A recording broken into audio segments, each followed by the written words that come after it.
രാത്രി അസുര നിഗ്രഹത്തിന്റെ ഒരു ചടങ്ങുണ്ട്.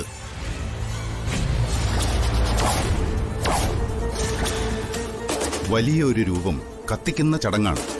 ആ സമയത്ത് ആളുകളുടെ ശ്രദ്ധ മുഴുവൻ അവിടെയായിരിക്കും. ആ സമയത്ത് തന്നെ വന്ദനയുടെ കുടുംബവും ഒപ്പം നിന്ന് കത്തണം.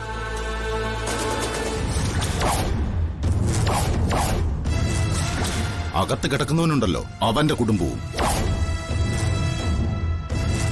പക്ഷെ ഇത്രയും വലിയ തിരക്കിനിടയിൽ അവരെ മാത്രമായിട്ട് എങ്ങനെ മാറ്റി നിർത്തുക? അതിനൊക്കെ സാഗർ സാറിന് കൃത്യമായ കണക്കുകൂട്ടലുകളുണ്ട്. അതിനുള്ള ഒരാൾ ഇപ്പൊ വരും.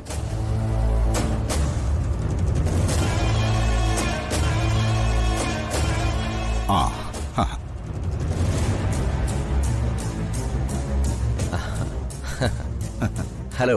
ഹലോ. ഖാദറിന് എന്നെ കാണണമെന്ന് പറഞ്ഞ എന്തിനാ? എനിക്കല്ല പ്രകാശിനെ കാണേണ്ടത്.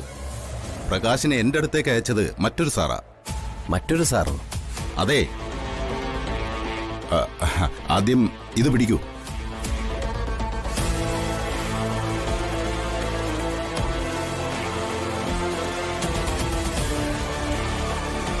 ഇതെന്തിനാ? പ്രകാശിന് ഇത് തരാൻ എന്നോട് പറഞ്ഞത് മറ്റൊരു സാറാ. ചിലപ്പോ പ്രകാശ് അറിയും.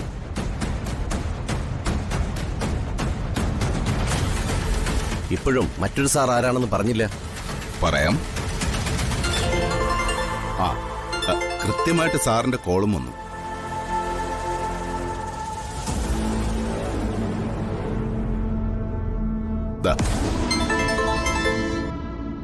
ഹലോ. പ്രകാശേ, ഞാൻ സാഗറാ. സാഗറോ? ഇവിടെ നിൽക്കുന്നവര് തന്റെ ആളുകളാണോ? യെസ്. അവര് പ്രകാശിന് പണം തന്നോ? എന്നിട്ട് പ്രകാശ് അത് വാങ്ങിയില്ലേ? ഞാനെന്തിനത് വാങ്ങിക്കുന്നത്?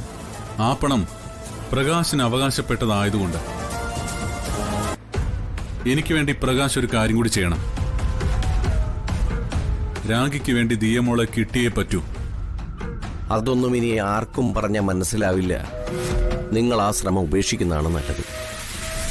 പ്രകാശിന് എനിക്ക് ചെറിയൊരു ഉപകാരം ചെയ്തു തന്നാൽ മതി.